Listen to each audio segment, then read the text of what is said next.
waxa igu darnaa nolosheedan arag waxa weeye hooyo mar la garaacayo mar koronto lagu dhajinayo mar waxaan ku hore wallaahi waxaa afkayga soo maray hooyo oo aad maalintaa weyday iyo maanta oo maalinta saddexaad iidii ramadaanna ay kula ciiday tanna iidan wada ciidin dareen nooc may kuu samaynaysaa su'aalaha qaar baa jawaab loo waaya waxaan qiyaas garan maayo wallaahi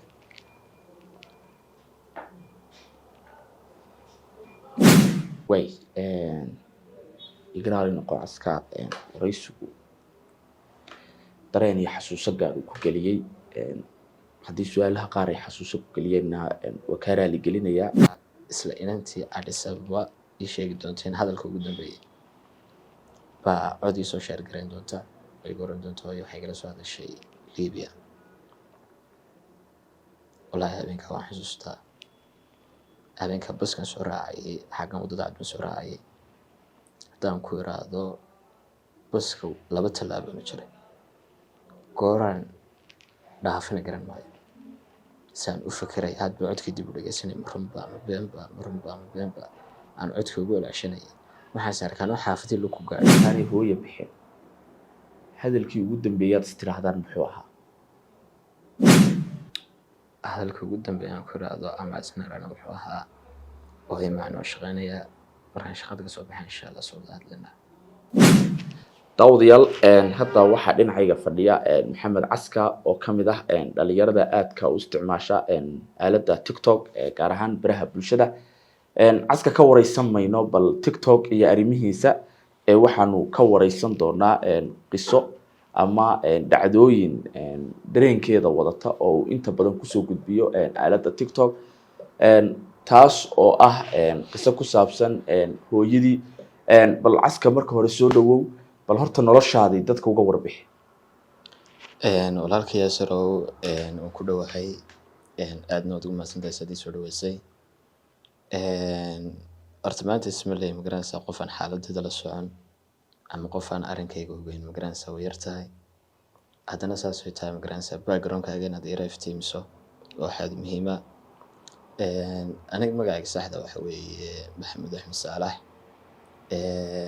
waqtigeygii qayb ka mid ah waxaan kusoo qaatay Hargeysa imkana alxamdulillah Hargeysa ku suganahay waxbarasho ka wada saas way tahay magaranaysa qadar bay ku dhacday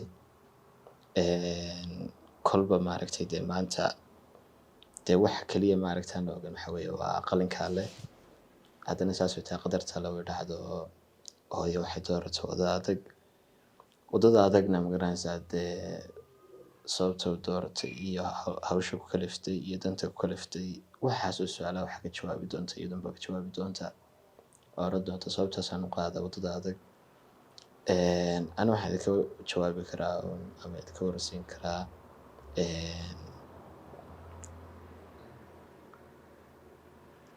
wallaahi horta hooyo run ahaantii maalintii labaad ciidda la waayay ana maalinta labaad ciidda u shaqeynayay sanadkeegu hayda wuxuu ahaa magaranaysa 2024 ciidii waxay ahayd Ramadaanta marka saadana saas way tahay maalinta labaad u shaqeynayo cameraman baan ahaa maan ogeyn waxaan isla markaa diyaar shaqo ka baad la hadal marka habeenimidkii waan garaacay lambarkeedu wuxuuna waxaan maadaama dabka ka dhacayna shaqeynaysa iska saxan sari aroonimidka markaas oo kacay ayaan baa la socdo shay u tiray hooyo meeday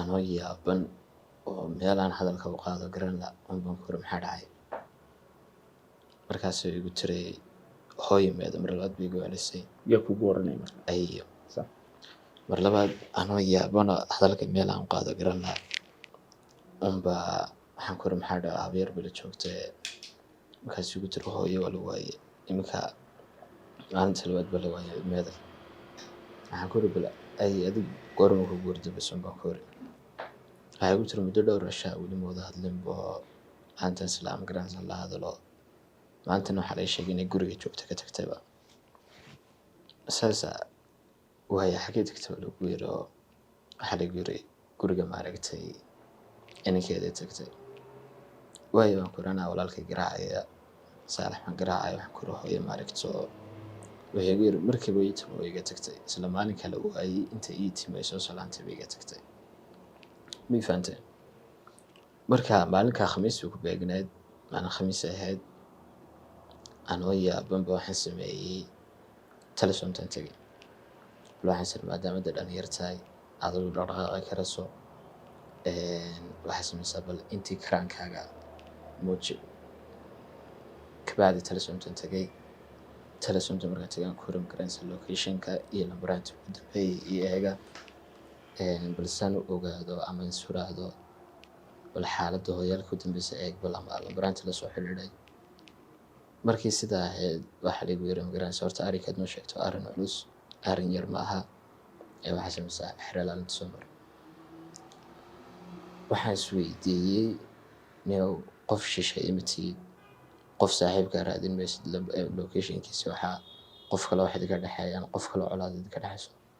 Adoo hooyadii ku dhashay raadinaya oo 9 bilood caloosha kugu sitay haddana in lagu yiraahdo xero ilaalinta soo mar. Horta waa arrin aan aad uga xumaaday waana sababi doontaa shirkadda Telesom baa kugu tiri xero ilaalinta soo mar.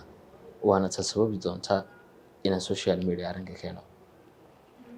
Marka waxaan sameeyey saldhigga dhexan tegey, saldhigga dhexe wuxuu igu yiri xaafadda waad gashaa, waxaan ku iri New Hargeysa, wuxuu igu yiri saldhigga New Hargeysa tag. Saldhigga New Hargeysa aan tegey, isna wuxuu igu yiri degmada waad gashaa, waxaan ku iri Macalin Haruun. Markaan intaa ku iri buu igu yiri kii Macalin Haruun daba tag. Waan ka tegey kii Macalin Haruun baan tegey. nin Caydarus la yiraahdaa madaxa baadhista haysta wuxuu igu yiri magaranaysaa oo biigan kaa qoraya habeen dambe igu soo noqon kale. Habeenkii labaad baan kusoo noqday, wuxuu igu yiri Britoland maxkamadda kaaga soo qaadaya waraaq. Waayahay baan ku iri, wuxuu igu yiri anaa kula soo hadlaya. Marka muddo 2 cisho aan wada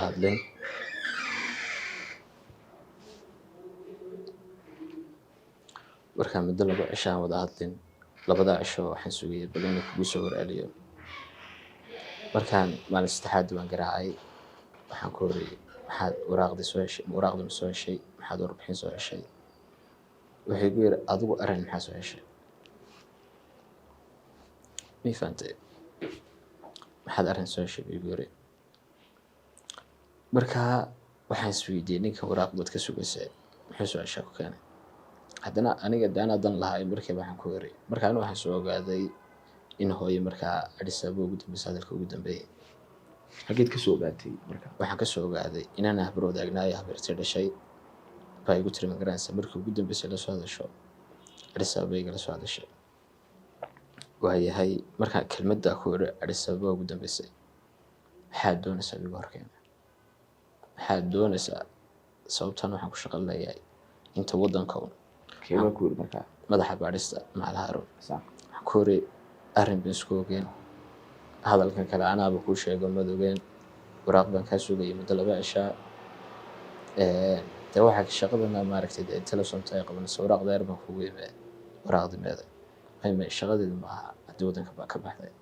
Waayahay sidii baan ku kala tagnay 2 cisho iska aamusnaa. Markaan waxaan sameeyey garan waayey oo dhinacan arrinkii u qaada garan waayey, xaggan ayay igala soo hadlayso xaggan kala familigii meelahan waxaan qaada markaan garan waayey waxaan sameeyey maadaama social media ku jira tahay bal waxaa sameysaa arrinka social media gee.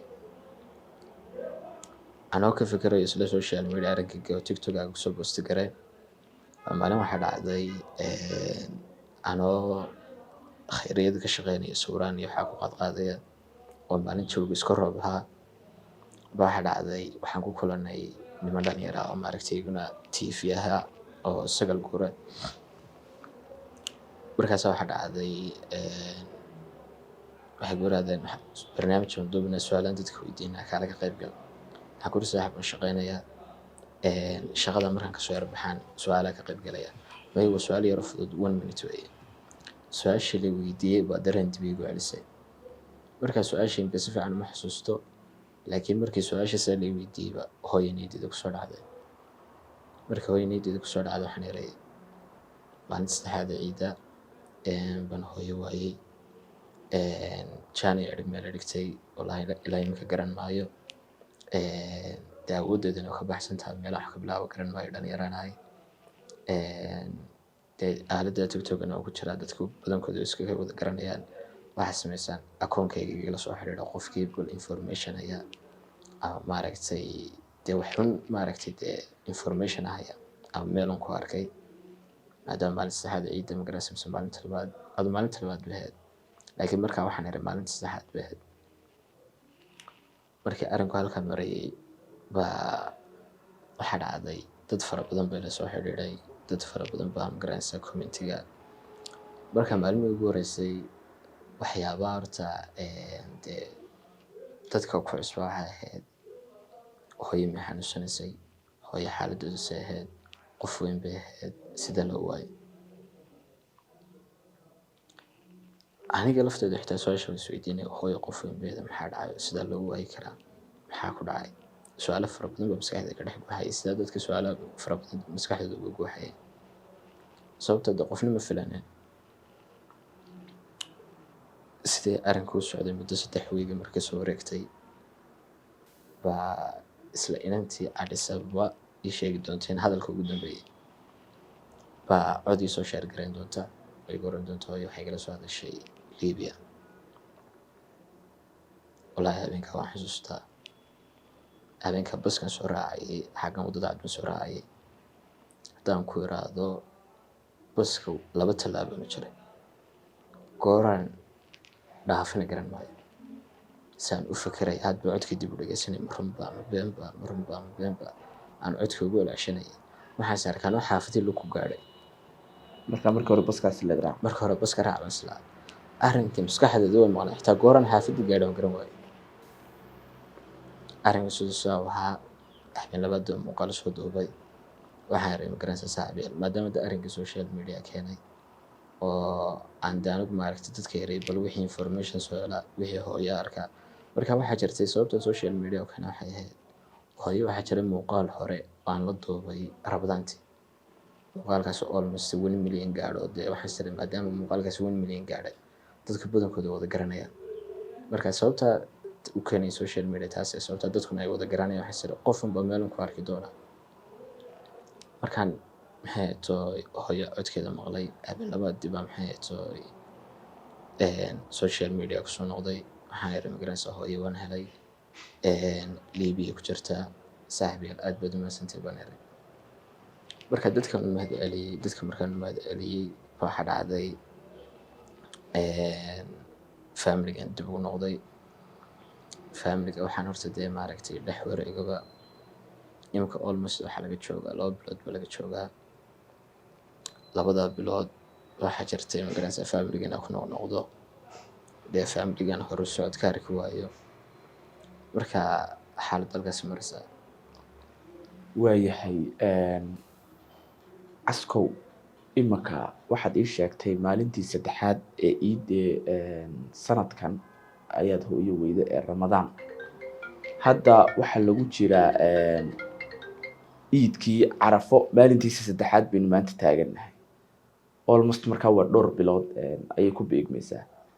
bal hooyo oo aad maalintaa weyday iyo maanta oo maalinta saddexaad ee ciidda ciiddii Ramadaanna ay kula ciiday, tanna ciidan wada ciidin, dareen nooc may kuu samaynaysaa?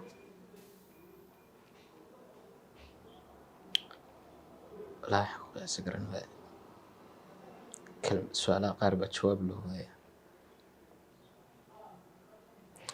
waxaan ku qiyaasi garan waayo wallaahi.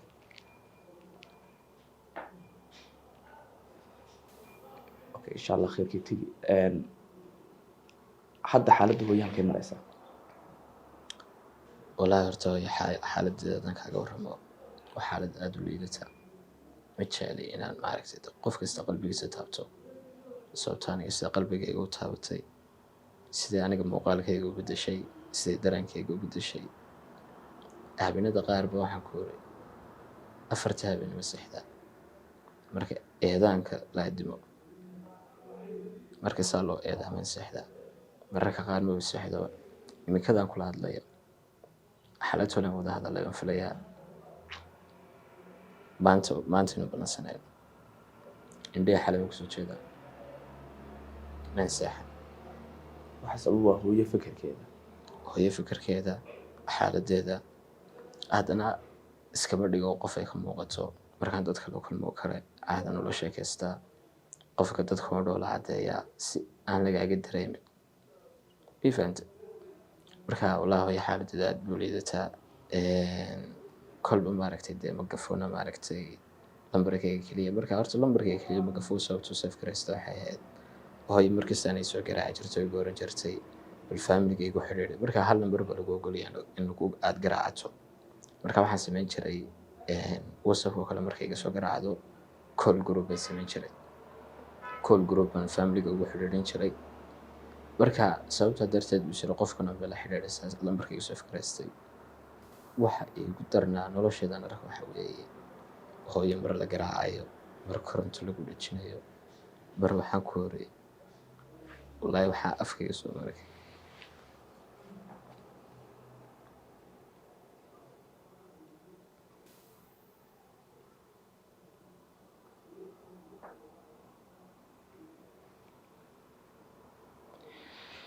way maxamuud